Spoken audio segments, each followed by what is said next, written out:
जिंदगी का सफ़र आसान कहाँ, पर जो कोई ठान ले तो उसे रोक नहीं सकता। ऐसा ही कर दिखाया है जबलपुर संस्कारधानी जबलपुर के एक युवा ने। इस समय वो हमारे साथ मौजूद हैं, हम उनसे ही बात करेंगे। सबसे पहले हम आपका नाम जानेंगे और आपने जो आज मुकाम हासिल किया है वो मुकाम कौन सा है? जी सर, मेरा नाम हिमांशु सोनी है। मैंने जो मुकाम हासिल किया है, कल ही राज्य सेवा परीक्षा 2024 का रिजल्ट शाम को आया। मैंने तो रिजल्ट भी नहीं देखा था। मेरे दो मित्र ने मुझे फ़ोन करके बताया कि तुम परीक्षा में सफल हो चुके हो और तुम डिप्टी कलेक्टर बन चुके हो। तो सर, मतलब समझ नहीं आ रहा था कि मतलब रिजल्ट आ गया और सब बहुत ही खुशी का माहौल था। परिवार में सब बहुत ही खुश थे और रिश्तेदारों का लगातार फ़ोन कल से अभी तक आ रहा है। सर, सब बहुत मतलब बहुत ही खुशी का माहौल है घर पे। क्योंकि जब आप इंटरव्यू देने गए थे तो उस टाइम ये स्थिति नहीं थी, क्योंकि हाल में ही एक्सीडेंट हुआ था, तो वो परिस्थितियाँ भी नहीं थी, लेकिन वो परिस्थितियों को भी आपने बखूबी निभाया। किस तरह से आप? जी सर, निश्चित ही दुर्भाग्यवश साक्षात्कार के पूर्व मेरे साथ एक दुर्घटना घट गई। पिताजी जब मुझे स्नान करा रहे थे, तो स्नान कराते वक्त मैं उनके हाथों से स्लिप हो गया और मेरे राइट हैंड की जो हड्डी है वो टूट गई। इसके पश्चात 2 दिन बाद मेरा ऑपरेशन हुआ, जो कि 23 अगस्त को मेरा ऑपरेशन हुआ था। और जो मेरे साक्षात्कार की निर्धारित तिथि थी वो 28 अगस्त थी। तो ऑपरेशन सफल हो चुका था, लेकिन कुछ शारीरिक कमजोरियां ऑपरेशन के बाद आ चुकी थी। तो मस्तिष्क में एक द्वंद्व था कि हम साक्षात्कार में कैसे जाएंगे, उपस्थित हो भी सकेंगे कि नहीं। लेकिन सभी परिवार वालों ने हौसला दिया और बोला कि अब सर बार बार नहीं आता, और थोड़ी सा विल पावर मजबूत कर कर हम साक्षात्कार देने इंदौर गए। एम्बुलेंस में ही हमारा साक्षात्कार हुआ और सभी का बहुत ही सहयोग था। जब आए साक्षात्कार आपका चल रहा था, तो किस तरह के प्रश्न आपसे पूछे गए थे, किस तरह से आपने बखूबी उनका जवाब दिया, कुछ बता पाएँ तो? जी जी सर। सर, जब मेरा एम्बुलेंस में साक्षात्कार हुआ तो माननीय चेयरमैन सर मेहरा जी का बोर्ड मुझे मिला था। तो 4 सदस्यीय बोर्ड था। उनके द्वारा मेरा परिचय पूछा गया, मेरा नाम पूछा गया और अभी मैं वर्तमान में जिस पद पर कार्यरत हूँ उस पद के बारे में पूछा गया और पिछले इंटरव्यू का भी अनुभव पूछा गया। और शिक्षा विभाग से संबंधित जो भी प्रश्न हैं कि शिक्षा की गुणवत्ता में जो कमियां देखी जा रही हैं उनसे संबंधित प्रश्न थे। और हम वर्तमान में जो चर्चा में चलता है आर्टिफिशियल इंटेलिजेंस, उनसे भी संबंधित प्रश्न मुझसे पूछे गए थे। क्योंकि बचपन से जो जो आप चुनौतियाँ हैं, किस तरह की चुनौतियाँ आपने क्योंकि बचपन से फेस की हैं, और इसके बाद आपने पढ़ाई किस तरह से की, ये वो बता पाएँ तो? जी सर, यदि मैं चुनौतियों की बात करूं तो चुनौतियां मेरे जन्म से ही चुनौतियों की शुरुआत हो गई थी। जैसे मेरा जीवन आगे बढ़ता गया, मैंने नियमित अपनी स्कूली शिक्षा भी पूर्ण की, अपना कॉलेज भी मैंने नियमित पूर्ण किया। इसके पश्चात मेरा सपना था कि मैं कुछ अच्छा करूं। उसी प्रयास में मैंने सिविल सेवा परीक्षा की तैयारी की शुरुआत की। सिविल सेवा परीक्षा की तैयारी के दौरान भी बहुत सी चुनौतियां मेरे सामने आईं, लेकिन परिवार वालों का और जो भी शिक्षक शिक्षक हैं उनका इतना सहयोग था कि हर चुनौतियों का मैं सफलतापूर्वक मैंने सामना किया। और उसका नतीजा आप सबके सामने है कि आज मैं वर्तमान में डिप्टी कलेक्टर के पद पर चयनित हुआ हूँ। अभी वर्तमान में किस पद पर पदस्थ थे आप और कहाँ पर, कुछ बता पाएँ? जी, राज्य सेवा परीक्षा 2022 में मेरा चयन सहायक संचालक स्कूल शिक्षा विभाग के पद पर हुआ है और अभी वर्तमान में मैं जबलपुर संयुक्त संचालक कार्यालय लोक शिक्षण में कार्यरत हूँ। ये थे हमारे साथ हिमांशु सोनी, उनकी माता जी भी हमारे साथ मौजूद, हम उनसे भी बात करेंगे। मम्मी जी, सबसे पहले तो आपको बहुत बहुत बधाई TV9 मध्य प्रदेश छत्तीसगढ़ की ओर से। आपके जो आँखों में है खुशी के आंसू दिख रहे हैं, किस तरह से हैं? क्योंकि बचपन से ही आपने जो है वो देखा है, संघर्ष किया है, और आज वो संघर्ष का समय जो ख़त्म हो चुका है, किस तरह से? ये जो खुशी है मेरे बेटे हिमांशु सोनी के डिप्टी कलेक्टर पद पर चयनित होने की खुशी है। पूरे मेरे आसपास आस पड़ोस रिश्तेदारों में और मेरे पूरे परिवार में खुशी का माहौल है। क्योंकि अगर एक कोई ऐसी बता पाएँ कि जो आपने संघर्ष जब कर रहे थे तो कोई एक ऐसी चीज़, ऐसा मुकाम आया हो तो बड़ा वो हुआ हो। संघर्ष तो जैसे कि हिमांशु ने बताया, उसके जन्म से ही संघर्ष शुरू हो गया था। उसने जब भी होश संभाला तो उसने अपने आप को मतलब ऐसे ही पाया कि वो हो सकता है कि उसमें इतना आत्मबल है, पर एक चाहत तो होगी उसके मन में सामान्य बच्चे जैसे मैं भी दौड़ूं।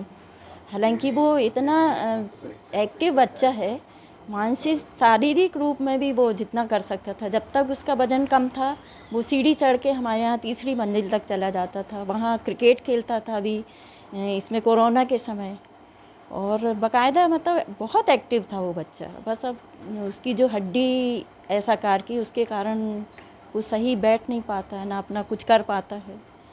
बाकी उसका सब हम ही लोग को करवाना पड़ता है।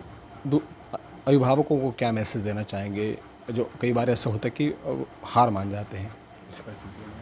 उन अभिभावकों को मैं ये मैसेज देना चाहती हूँ कि ये सामान्य बच्चे की तो देख रेख सभी माता पिता कर लेते हैं, पर जो असामान्य है हमें ईश्वर, मुझे ऐसा लगता है कि शायद ईश्वर ने अपनी सेवा करने के लिए ऐसे दिव्यांग बच्चे भेजते हैं ऐसे माता पिता के पास, कि अपने आप ये भाव आता है कि ये हम एक ईश्वर की सेवा कर रहे हैं, कोई मनुष्य की नहीं कर रहे हैं। कुल मिलाकर कहा जाए तो हर माँ बाप को सोचना चाहिए और वो करते हैं।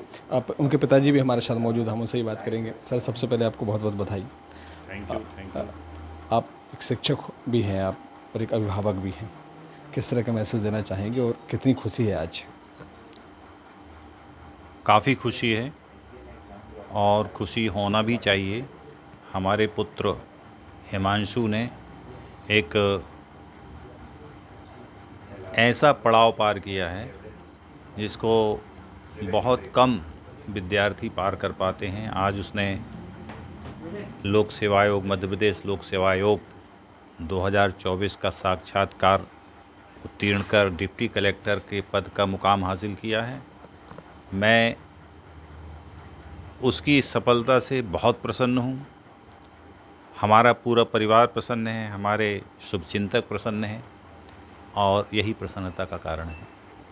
तो उनके जो शिक्षक हैं, जहाँ पर हिमांशु ने कोचिंग ली है, वो भी हमारे साथ मौजूद हैं। सर, सबसे पहले आपसे सवाल ये है कि अमूमन बच्चे आते हैं पढ़ने के लिए, जब हिमांशु आपके पास आया तो किस तरह से था और आप क्या, क्योंकि आपको लगता था कि हिमांशु इस तरह से ऊंचाइयों को छुएगा? हिमांशु तो निश्चित रूप से दिव्यांग होने के कारण क्लास में बैठ पाना, उस क्लास करना चुनौती का विषय था, लेकिन वो उसके लिए ये उसके उद्देश्य पर कहीं बाधा नहीं था। उसका साध्य बड़ा स्पष्ट था, तो साधन बहुत महत्वपूर्ण नहीं थे क्योंकि उसकी साधना बहुत बड़ी थी। इतनी बड़ी साधना थी कि उसके सामने साधन बहुत महत्वपूर्ण नहीं थे। तो उसने घर में ही अपना ऑनलाइन क्लासेस कर ली, ऑनलाइन टेस्ट सीरीज़ कर ली, ऑनलाइन बुक्स मंगा लिया, कुछ शिक्षकों से बात कर लिया। ऐसे शिक्षकों में हम भी सौभाग्यशाली थे कि हमें भी मौका मिल गया अपनी बातों को रखने का। लेकिन उसने अपने घर को ही पूरा एक विद्यालय बना लिया। उसका परिणाम है कि उसकी इतनी घोर साधना थी कि हम जैसे शिक्षक भी उससे जुड़कर अपने जीवन में एक बड़ा गौरवान्वित महसूस करते हैं। पिछले 18 वर्षों से मैं पढ़ा रहा हूँ, तो बच्चे अपने यहाँ से टॉपर भी हुए, फर्स्ट रैंक सेकंड रैंक भी आए MPPSC में। लेकिन जो मुझे हर्ष हो रहा है, जो सबसे ज़्यादा खुशी हो रही है, वो हिमांशु को लेकर हो रही है कि पिछले 18 सालों में नहीं होंगे तो मुझे लगता है कि 50+ लोग होंगे जो इस पद पे पहुँचे होंगे, 500 से ज़्यादा अधिकारी होंगे। लेकिन हिमांशु को देखकर जो हर्ष हो रहा है वो मेरे जीवन के लिए बिल्कुल अलग है, जिसके लिए मेरे पास कोई शब्द नहीं है। उनके बड़े भाई भी मौजूद हैं।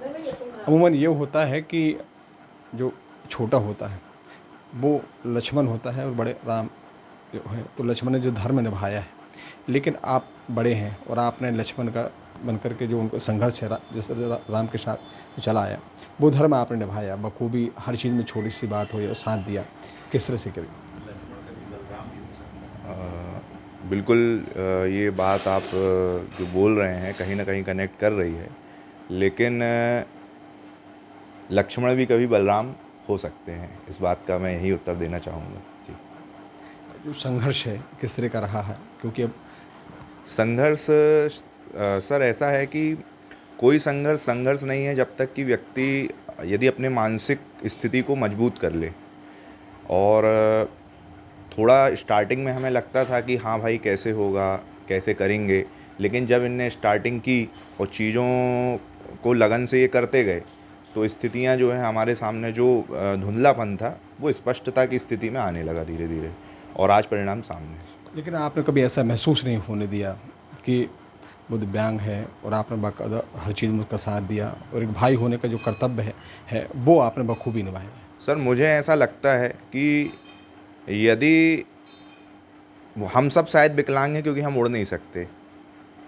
विकलांग तो एक प्रकार से, क्योंकि आज पक्षी के पंख हैं लेकिन इंसानों के पंख नहीं हैं, तो एक प्रकार के विकलांग तो हम भी हो गए।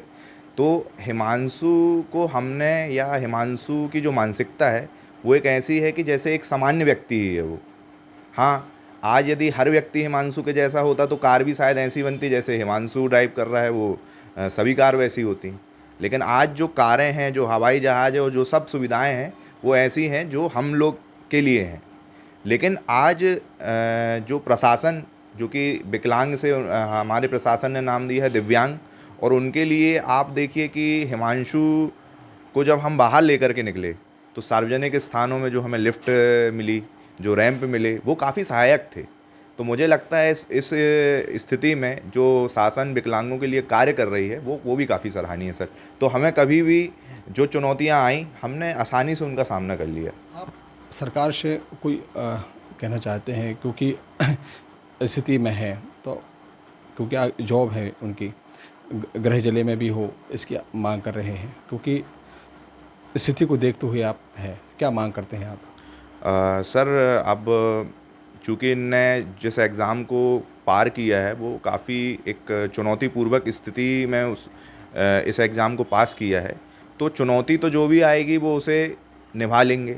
लेकिन यदि इनकी चुनौती को थोड़ा शासन के द्वारा यदि घटाया जा सकता है, जिसमें ये अपने लक्ष्यों की पूर्ति को प्रभावी रूप से कर सकें, तो इन्हें यदि गृह जिला यदि मिल जाएगा तो ये शायद और भी अच्छा कार्य करेंगे अपने फील्ड में। ये बात है सर। ये थे उनके परिजन हैं जो मांग कर रहे हैं कि अगर हिमांशु को उनका गृह जिला मिल जाता है तो कहीं ना कहीं वो काम अपने बखूबी निभा सकते हैं। शिव चौबे, टीवी 9 भारत, जबलपुर, मध्य प्रदेश।